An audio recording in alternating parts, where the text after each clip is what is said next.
चलिए श्रृंखला को आगे बढ़ाते हैं। 4 चैप्टर कंप्लीट हो चुके हैं। पुरस्कार और सम्मान आज शुरू करते हैं। उम्मीद है कि पूरा लेक्चर इसी में वीडियो में कंप्लीट कर देंगे।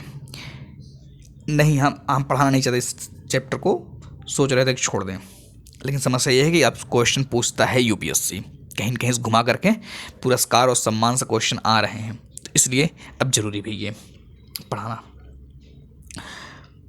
आर्टिकल देखते हैं। सबसे पहले क्या है, भारत रत्न। भारत रत्न समझिएगा अच्छे से। पीवी नरसिम्हा राव सुर्खियों में क्या होता है। पीवी नरसिम्हा राव, चौधरी चरण सिंह, एमएस स्वामीनाथन, लालकृष्ण आडवाणी और कर्पूरी ठाकुर को भारत के सर्वोच्च नागरिक सम्मान भारत रत्न से सम्मानित किया गया। अब ये ऐसे लोग तो हैं नहीं नॉर्मल इंसान। अभी देखिए सबसे पहले कि भारत रत्न कितना महत्वपूर्ण है, फिर आपको समझ में आएगा ये कितने महत्वपूर्ण व्यक्ति हैं, है ना। ऐसे नहीं समझ में आएगा। अभी लग रहा होगा कोई नहीं मिल गया होगा भारत रत्न। जब आप भारत रत्न के बारे में समझ जाएंगे तब आपको समझ में आएगा हाँ ये कितनी बड़ी चीज़ है। देखिए इसे भारत के राष्ट्रपति द्वारा, कौन देता है, भारत के राष्ट्रपति। अब राष्ट्रपति के महत्व आपको पता होगा, द्वारा व्यक्तियों को किसी भी क्षेत्र में उत्कृष्ट सेवा के लिए, किसी भी क्षेत्र में उत्कृष्ट सेवा मतलब सबसे अच्छा सेवा, पूरे भारत की बात हो रही है, के लिए दिया जाता है। नाम की सिफारिश, किसी व्यक्ति को यह सम्मान देने की सिफारिश भारत के प्रधानमंत्री द्वारा राष्ट्रपति से की जाती है। किसके द्वारा, भारत के प्रधानमंत्री द्वारा। याद रखिए इस चीज को। गौरतलब है कि इसके लिए कोई औपचारिक सिफारिश करने की जरूरत नहीं होती है, मतलब प्रधानमंत्री जिसको चाह लिए उसको भारत रत्न मिल जाएगा। यहाँ से बस एक चीज इंपॉर्टेंट आपको समझ में आ गया होगा। सम्मान क्या है, भारत रत्न प्राप्तकर्ता को सम्मान के रूप में एक पदक मिलता है और राष्ट्रपति द्वारा हस्ताक्षरित एक सनद प्रमाण पत्र दी जाती है। क्या दी जाती है, प्रमाण पत्र, ठीक है। इस सम्मान के तहत किसी प्रकार की मौद्रिक राशि नहीं दी जाती है, मतलब पैसा नहीं मिलता है। अभी सोच रहे हैं कि भारत रत्न मिल गया अमीर हो गए, खूब नहीं, पैसा नहीं मिलता है। स्थापना, भारत रत्न सम्मान की स्थापना 2 जनवरी 1954 को पूर्व राष्ट्रपति डॉक्टर राजेंद्र प्रसाद ने की थी। ये तो बेसिक बात है कि तो पता ही होना चाहिए कि किसने स्थापना की थी। अब आता है विनियमन। देखिए संविधान के अनुच्छेद 18(1) के अनुसार, पॉलिटी रिलेट कर रहा है यहाँ पर, ध्यान रखिएगा। इस सम्मान को प्राप्त करने वाला व्यक्ति अपने नाम के आगे या पीछे या उपाधि के रूप में भारत रत्न शब्दावली नहीं जोड़ सकते। पॉइंट कौन सा, सम्मान प्राप्त करने वाला व्यक्ति किसमें है, 18(1) में, ठीक है। देख रहे ना, भारत रत्न शब्दावली नहीं जोड़ सकते। हालांकि सम्मान प्राप्त करने वाला व्यक्ति अपने biodata, visiting card, letter head आदि में राष्ट्रपति द्वारा भारत रत्न से सम्मानित या भारत रत्न सम्मान प्राप्त करता शब्दावली का इस्तेमाल कर सकता है, लेकिन भारत रत्न शब्दावली नहीं जोड़ सकता। इसे ध्यान रखिएगा, बहुत बारीक पॉइंट है ये।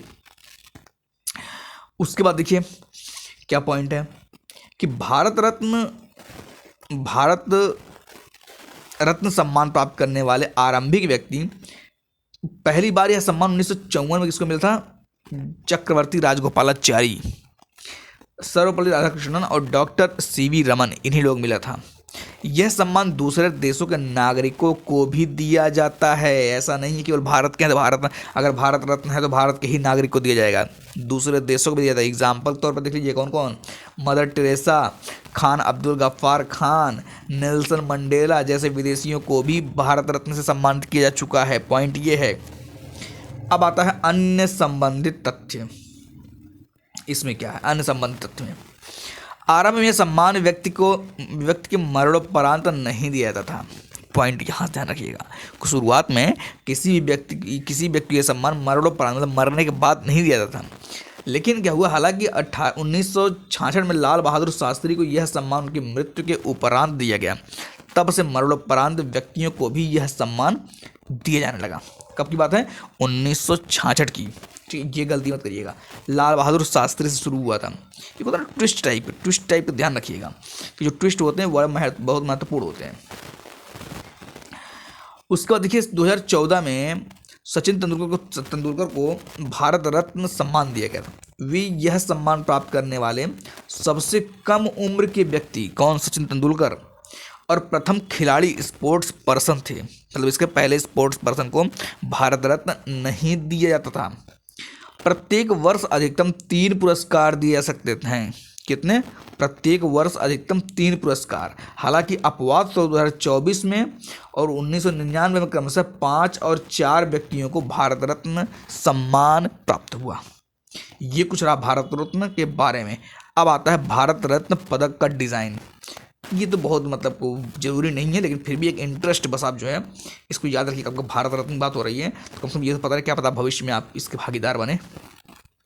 अब आता भारत रत्न पदक का डिज़ाइन, देख लीजिए, बस इंटरेस्ट बस। कभी कभी होता है ना कि जब कुछ नहीं समझ में आता तो क्या पता इसी में से 2 क्लू निकलता है एलिमिनेट करने के लिए, ऑप्शन सेलेक्ट करने के लिए। कभी कभी ऐसा होता है, ध्यान रखिए। आकार और लेख, इस पदक का डिज़ाइन पीपल के पत्ते जैसा है। कैसा है? पीपल पत्ते देख रहा है आपको। इसमें एक तरफ सूर्य की चमकदार आकृति के नीचे देवनागरी लिपि में क्या लिखा है? भारत रत्न अंकित है। दूसरा भाग, पदक के दूसरे भाग पर भारत का राज चिन्ह अशोक स्तंभ उत्कीर्ण है तथा इसके नीचे देवनागरी लिपि में सत्यमेव जयते लिखा हुआ है। क्या लिखा हुआ है? सत्यमेव जयते। सामग्री, भारत रत्न पदक पर लगा प्रतीक सूर्य और किनारा प्लेटिनम से बने हैं, जबकि लेख चमकदार कांस्य से तैयार किया जाता है। ठीक है। निर्माण, इस पदक का निर्माण कोलकाता की अलीपुर टकसाल में किया था। कहाँ पर? कोलकाता में। ये रहा कुछ पॉइंट किससे संबंधित? भारत रत्न से संबंधित। अब एक आता नोबेल पुरस्कार, इंपॉर्टेंट है ना नोबेल पुरस्कार। देखिएगा, यह एक अंतर्राष्ट्रीय पुरस्कार है, पता ही होगा आपको, जिसकी स्थापना स्टॉकहोम स्वीडन स्थित नोबेल फाउंडेशन ने की थी। किसने की थी? नोबेल फाउंडेशन ने। इन पुरस्कारों की स्थापना अल्फ्रेड नोबेल की अंतिम इच्छा यानी उनकी वसीयतनामे 1895 के आधार पर की गई थी। 1895, 1900 नहीं, 1800, ध्यान रखिएगा। श्रेणियाँ कौन कौन, मतलब किस किस श्रेणी में नोबेल पुरस्कार दिए जाते हैं? देखिएगा, नोबेल पुरस्कार श्रेणियाँ: भौतिक, रसायन, अर्थशास्त्र, साहित्य, चिकित्सा या फिजियोलॉजी, शांति पुरस्कार। ठीक है। पुरस्कार देने वाली संस्था कौन होती है? ये जो तीनों होते हैं, भौतिक, रसायन और अर्थशास्त्र, ये तीनों देखिए, चिकित्सा नहीं है, भौतिक, रसायन और अर्थशास्त्र। Royal Swedish academy of sciences ये देता है। साहित्य में स्वीडिश एकेडमी स्टॉकहोम स्वीडन देता है। चिकित्सा या फिजियोलॉजी कौन देता है? कारोलिंस्का इंस्टीट्यूट में नोबेल असेंबली स्टॉकहोम स्वीडन। और शांति पुरस्कार कौन देता है? Norwegian Nobel committee. ये कुछ रहा श्रेणियों के बारे में। अब मेन चीज़ क्या है कि पुरस्कार विजेता को क्या मिलता है? पैसा मिलता है क्या? मिलता जरूर होगा पैसा। देखिएगा क्या मिलता है।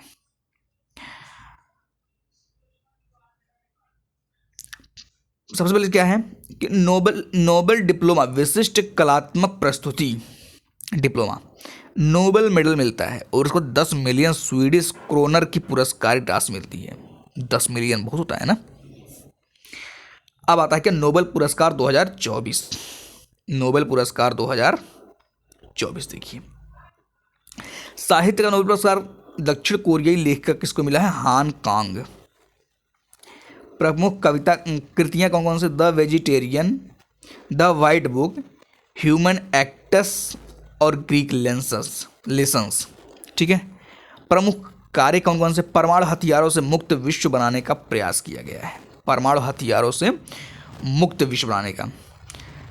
अन्य नोबेल पुरस्कारों से संबंधित पीठित जो अलग अलग सब्जेक्ट होंगे उनमें चर्चा हो जाएगी। ठीक है। जैसे इकोनॉमी का होगा और साइंस टेक में होगा तो साइंस से रिलेटेड हो जाएगा, जो चिकित्सा से है तो ये सब उसमें चर्चा हो जाएगा। अब क्या आता है? अन्य महत्वपूर्ण पुरस्कार सम्मान। पद्म पुरस्कार सुने होंगे नाम, पद्म पुरस्कार। राष्ट्रपति ने नई दिल्ली स्थित राष्ट्रपति भवन में पद्म पुरस्कार प्रदान किए हैं। याद रखिए कौन प्रदान करता है पुरस्कार।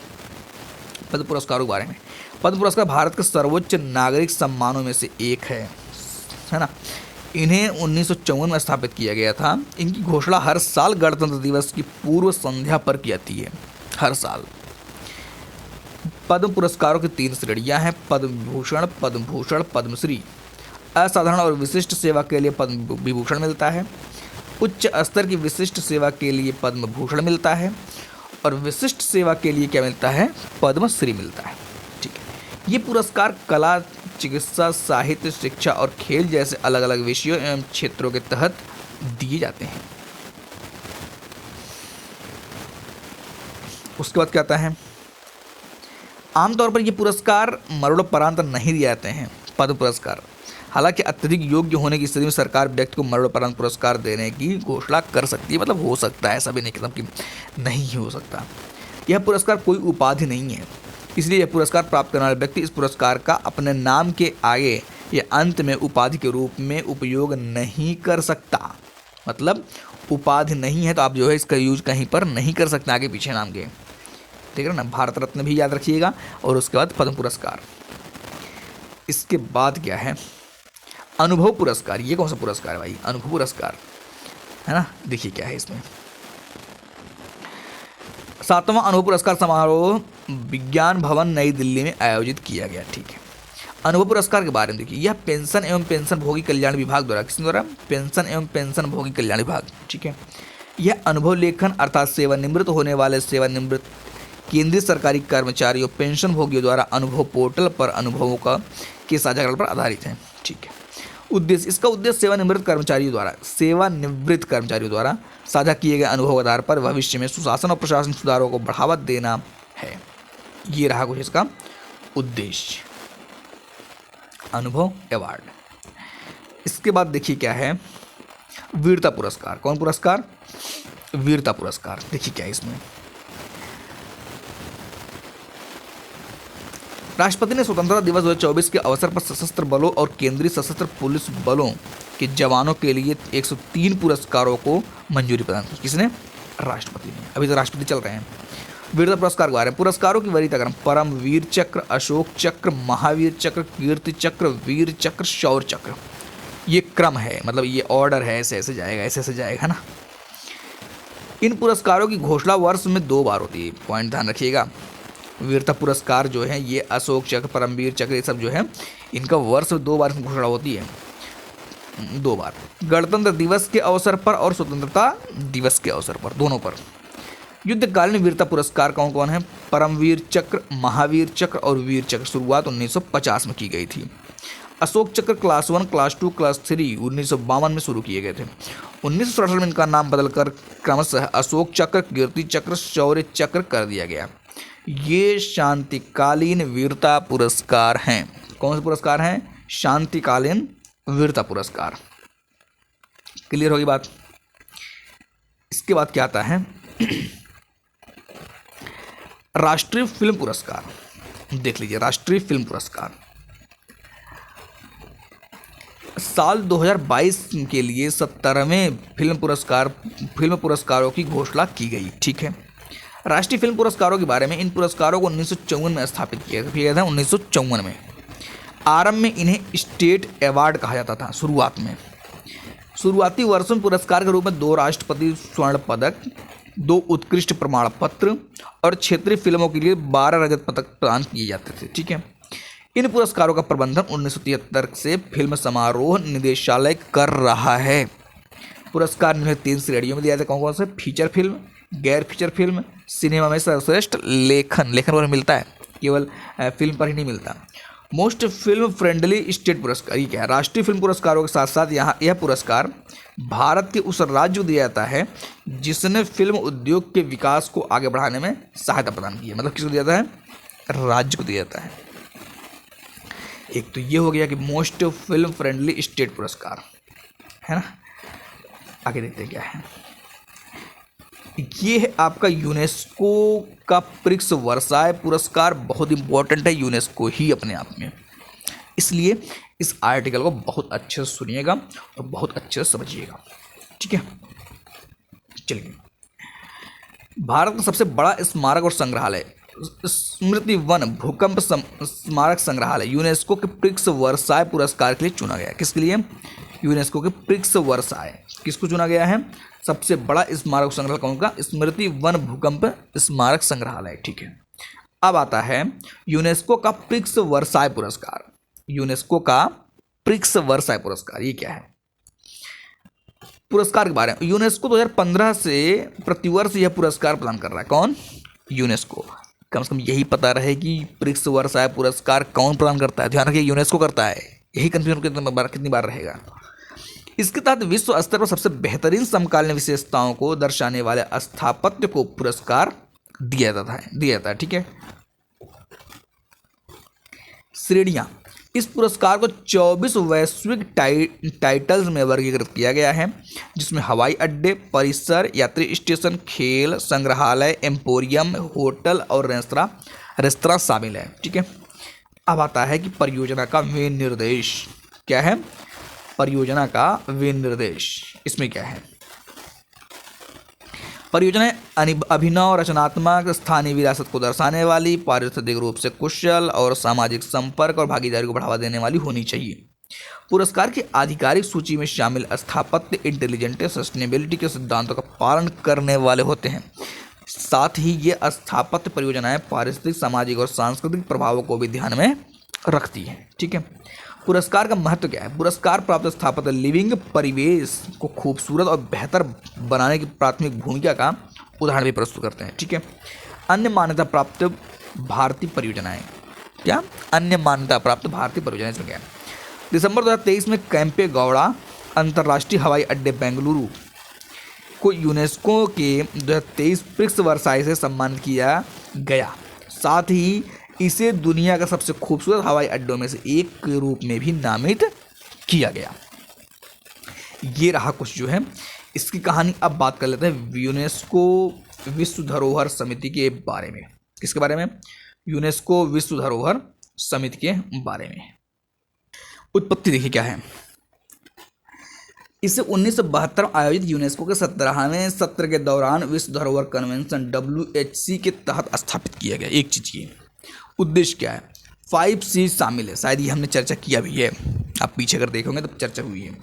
क्रेडिबिलिटी, विश्वसनीयता, कंजर्वेशन, संरक्षण, कैपेसिटी बिल्डिंग, क्षमता निर्माण, कम्युनिकेशन, संचार और कम्युनिटी समुदाय।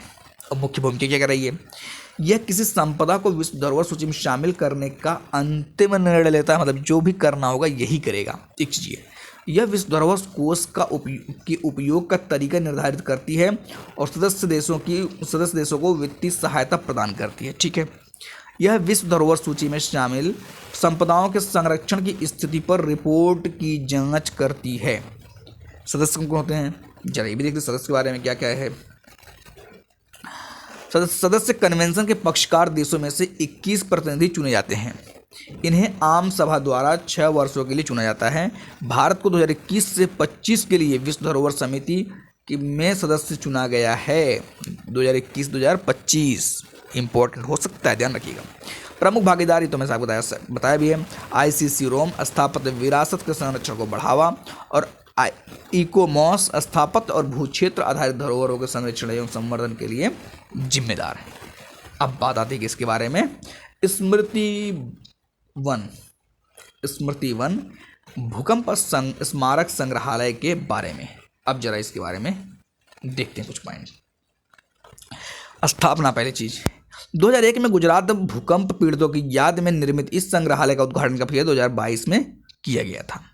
2021 के गुजरात में आए भूकंप की तीव्रता रिक्टर पैमाने पर 7.9 थी, जिसका केंद्र भुज था। स्थान, यह स्मारक भुजियो डूंगर पहाड़ी, ये भुजियो डूंगर पहाड़ी कहाँ पर, गुजरात में, ध्यान रखिएगा, पर स्थित है, जहाँ पर भुजियो किला भी स्थित है। क्या स्थित है, भुजियो किला, जिसे रोवा गोडजी ने 1723 में भुज की रक्षा के लिए बनवाया था। देख रहे ना, किले का नाम भुजंग नाम सर्प मंदिर के नाम पर रखा गया था। कौन सा, भुजियो डूंगर पहाड़ी कहाँ पर है, गुजरात में। मैचिंग के लिए तैयार है इसमें। मियावाकी वन, ये तो पेपर में आ भी चुका है, तो ये भी तैयार रही इसके लिए। मियावाकी वन दुनिया के सबसे बड़े मियावाकी वनों में से एक वन इस संग्रहालय में स्थित है। जापानी वनस्पति शास्त्री अकीरा मियावाकी द्वारा विकसित मियावाकी पद्धति में तेजी से विकास और जैव विविधता को बढ़ावा देने के लिए आसपास विभिन्न प्रकार के देशज वृक्ष लगाए जाते हैं। कैसे वृक्ष, देशज वृक्ष लगाए जाते हैं। ये हो गया एक चीज। उसके बाद आता क्या है, ये देखिए, दादा साहब फाल्के पुरस्कार। कौन पुरस्कार, दादा साहब फाल्के पुरस्कार। ये तो फेमस ही है, पता भी होगा आपको, पता भी होगा शायद। 2022 का Dada Saheb Phalke life time achievement पुरस्कार प्रख्यात अभिनेता मिथुन चक्रवर्ती को दिया गया। किसको दिया गया, मिथुन चक्रवर्ती को। दादा साहब फाल्के पुरस्कार के बारे में देखिए। दादा साहब फाल्के पुरस्कार सिनेमा के क्षेत्र में भारत का सर्वोच्च पुरस्कार है, सिनेमा के क्षेत्र में, और मिथुन चक्रवर्ती को मिला है। इसे हर साल फिल्म महोत्सव निदेशालय द्वारा प्रस्तुत किया जाता है। इस पुरस्कार की शुरुआत 1969 में भारतीय सिनेमा के जनक माने जाने वाले दादा साहब फाल्के के जन्म शताब्दी वर्ष के सम्मान में की गई थी। ठीक है, पुरस्कार प्राप्तकर्ता को एक स्वर्ण कमल पदक, एक शाल और नगद पुरस्कार वर्तमान में 10 लाख रुपए मिलता है। ठीक है, कुछ अन्य दादा साहब फाल्के पुरस्कार प्राप्तकर्ता कौन कौन है? सत्यजीत रे, आप जानते भी होंगे, इन्हीं को जानते भी होंगे। 1985 में अमिताभ बच्चन, 2018 को जानते होंगे। रजनीकांत को भी जानते होंगे। वहीदा रहमान को भी जानते होंगे। वहीदा रहमान शायद आपको नहीं याद आए। ये रहा कुछ भाई पुरस्कार से संबंधित। इसके बाद कौन सा टॉपिक है? ये है सुर्खियों में रही जनजातीय। बहुत इंपॉर्टेंट है जनजातीय, मतलब बहुत इंपॉर्टेंट इसलिए है कि यहाँ क्वेश्चन आपको किसी न किसी रूप में मिल ही जाएगा, चाहे संविधान में मिल जाएगा, चाहे मतलब कॉन्स्टिट्यूशन में मिल जाएगा, चाहे जियोग्राफी में मिल जाएगा, चाहे इन्वायरमेंट में मिल जाएगा, मतलब कहीं न कहीं यहाँ तीनों से मिल ही जाएगा। और नहीं कहीं कुछ मिलेगा तो इकोनॉमिक्स मिल जाएगा कुछ, है ना, इकोनॉमिक्स मिल जाएगा। तो मतलब कि तैयार रही इसके लिए, ज्योग्राफी के लिए पोर्शन, और ये मैपिंग के लिए बहुत इंपॉर्टेंट है, मैपिंग करना ही है आपको। तो सुर्खियों में रही जनजातियाँ, इसके बारे में देखते हैं आराम से। नेक्स्ट लेक्चर हम शुरू करेंगे। ठीक है, आज के लिए इतना रखते हैं, बाकी मिलेंगे नेक्स्ट वीडियो में।